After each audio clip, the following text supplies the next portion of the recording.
to revenge with Lyra. When I pulled into the driveway that morning, the sky was still tinted gray, that strange, sleepy color between night and dawn. My hands were shaking from the cold, my mind still buzzing from 12 hours of fluorescent hospital lights and beeping monitors. I just wanted my bed, my peace, my home. But when I stepped out of the car, I heard laughter, male laughter, followed by my sister's sugary voice. And, of course, the backyard's included. She won't be a problem. She? I froze. Through the living room window, I saw them. My dad, my sister Chloe, and a tall man in a suit holding papers. They were smiling. In my house. The house I'd bought after years of saving from double shifts. The house whose mortgage I alone had signed. Dad pointed toward the kitchen. She's barely ever here. Works all night. Won't even notice it's gone. My vision blurred for a second. Gone? Chloe laughed, flipping her perfect blonde hair. Exactly. We'll just say she couldn't afford it anymore. He'll pay cash. My jaw locked. I stepped quietly to the door and opened it just enough for the hinges to creak. All three heads turned. Emily. Dad's voice cracked into fake surprise. You're home early. The buyer smiled politely. Chloe froze, clutching her fake smile like a shield. I dropped my bag on the floor. My voice was calm. Don't stop on my account. For a moment, no one spoke. The tension in the room thickened, swirling like smoke. The man in the suit, clearly the potential buyer, cleared his throat, trying to keep things professional. I was told this property was for immediate sale. Are you Ms. Emily Carter? I smiled, the kind of slow, dangerous smile that made my fellow nurses step back when I was about to lose patience.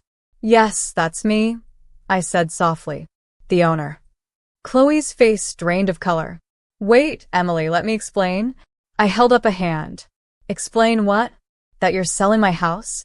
Dad stepped in front of her, puffing his chest out like a man who still thought authority came with age.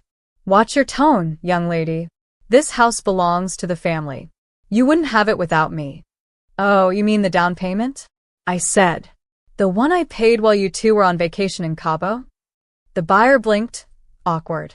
So, there's to dispute? There's no dispute, I replied, eyes locked on Dad. Just a very expensive lie. Dad muttered something under his breath about ungrateful children. Chloe tried again, her voice trembling now. Please, we were just trying to profit, I finished. You were trying to profit off the one person who actually worked for this roof. I turned to the man in the suit, my smile returning, sharp as glass. Sales off, I said. And you might want to leave before someone gets punched. The man didn't hesitate. He muttered something about miscommunication, grabbed his briefcase, and bolted out the door like it was on fire. The moment the door clicked shut, the air exploded. Dad slammed his hand on the table. You just cost us everything. Do you know what we could have gotten for this place? I stared at him. Do you know what I paid for this place? Chloe scoffed, folding her arms. You always act like you're some hero just because you work night shifts. Dad's been struggling, and you're sitting here guarding your money like it's gold. I took a slow step toward her. My money is gold. It bought this house. It fed you both when Dad's investments tanked. It paid your tuition when your scholarship fell through. Her lips trembled. You said that was a gift. It was, I said coldly, until you decided to sell the person who gave it. Dad's voice grew louder. You wouldn't have anything without me. I built this family. I snapped. Then why are you always tearing it down? The silence after that was so sharp it hurt. Dad's face went red, his fists clenching. You ungrateful brat. I moved first, my voice low, even dangerous. You raised that hand, and I swear I'll remind you I work in trauma. I've seen what happens to men who underestimate women. Chloe's eyes widened. Dad froze. And for once, I wasn't afraid. The silence was deafening, the kind that hums in your ears when rage and fear collide. Dad's hand trembled midair before he finally lowered it, muttering something about disrespectful girls. Chloe, always the actress, grabbed his arm, pretending to cry. Please, Dad, don't. She's just stressed. You know how nurses are, no sleep, no life. I almost laughed. You mean no boundaries? Her tears stopped instantly. You've changed, Emily. Yes, I said. I finally learned how to say no. I walked to the mantel and picked up a framed photo, me in scrubs, holding my first house key. Dad smiling beside me. I remembered that day. He'd said, "Proud of you, kid." Now, that same man had tried to sell it out from under me. I set the photo down gently, then turned toward them. "I'll give you both 2 hours," I said. "Pack what's yours and leave." Chloe blinked. What? "I'm changing the locks by noon." Dad laughed, an ugly, bitter sound. "You wouldn't dare." I stepped closer, close enough that he saw I wasn't bluffing. "You can test me if you want. But remember, I already called the police. They're aware of the attempted fraud." "So, yes, Dad. I dare." For a moment, no one moved. Then Chloe grabbed her purse.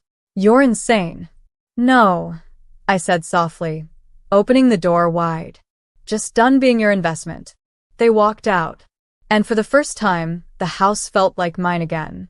After they left, I stood in the middle of my living room, still, silent, listening to the echo of their footsteps fade down the street.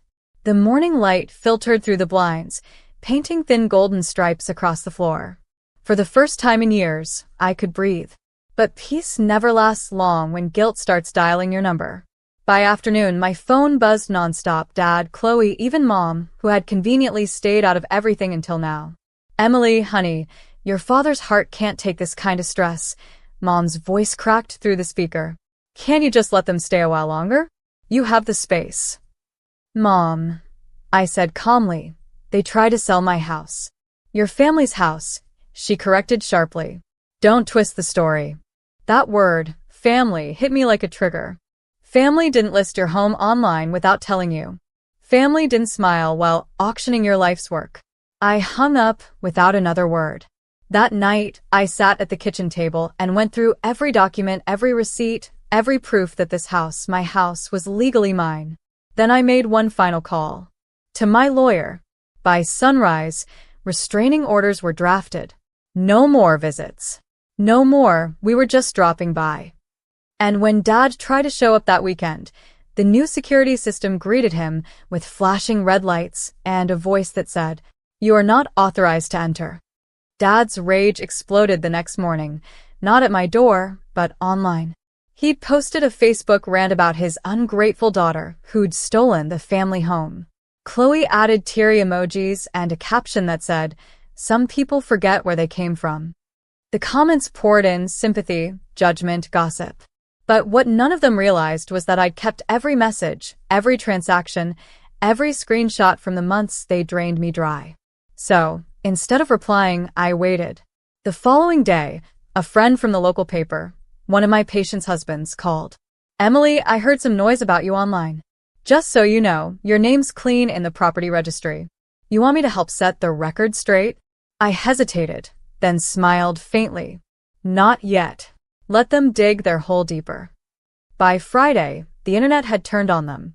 Someone leaked screenshots, their texts, bragging about selling the house behind Emily's back. The post went viral. Suddenly, Dad's Facebook disappeared. Chloe locked her account. And my phone buzzed again, this time with a message from her. "Why would you do this to us?" I typed slowly. "You taught me well, remember? Actions have consequences." Then I blocked her. That weekend, I slept in until noon, sunlight flooding my quiet, untouched living room. The silence didn't feel empty anymore. It felt earned. It felt like freedom finally had my name on the deed. Weeks passed. The noise faded. The online storm that once painted me as a villain now turned into whispers of pity, but not for me. People started seeing the truth. And in a small town, truth spreads faster than wildfire once it finally catches flame. Dad's friends stop calling. Chloe's real estate connections goes to her. Mom, the only one who hadn't taken a public stance, texted me one night. "You've embarrassed the family enough. Stop feeding gossip." I stared at the message for a while, then replied, No, Mom. I just stopped covering your mistakes. That was the night everything shifted. Not because of the drama, but because of the peace that followed. A week later, I came home from another long shift and found an envelope taped to my door. Inside, a handwritten note. It was from Chloe. I messed up. I lost everything. I don't expect forgiveness. But I'm scared. And I know you're the only one who will read this without laughing. For a moment, my heart twisted. The big sister instinct wanted to answer, to save. But I folded the note carefully and tucked it into a drawer.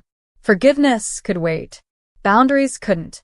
That night, I turned on soft music, brewed tea, and curled up on my couch, alone but whole. Sometimes justice doesn't roar. Sometimes it just quietly locks the door behind you. Months later, winter rolled in, quiet, cold, cleansing. I'd almost forgotten what life felt like without chaos until I came home one evening to find a small package on my doorstep. No note, just my name written in shaky handwriting. Inside was a photo, Chloe and me as kids, sitting in a treehouse we'd built together behind Dad's old garage. On the back, in faded blue ink, she'd written, "You were always the strong one." I just never wanted to admit it. No apology. No excuses. But somehow it was enough. I placed the photo on my nightstand, not as forgiveness, but as closure. Some wounds didn't need reopening to heal. That night, I poured myself a glass of red wine and looked around my house, my walls, my furniture, my freedom. Everything I owned had been fought for. Everything here was mine not because someone gave it, but because I refused to let it be taken. Later, I got a text from my lawyer. The property transfer dispute is officially closed. Congratulations, Ms. Carter. You're the sole owner. I smiled, whispering, finally. I stepped outside, letting the snow fall on my face, soft, silent, forgiving in its own way. Somewhere out there, maybe they'd learn too. But their lessons weren't my responsibility anymore. I'd learned mine. Peace isn't inherited. It's earned, one painful,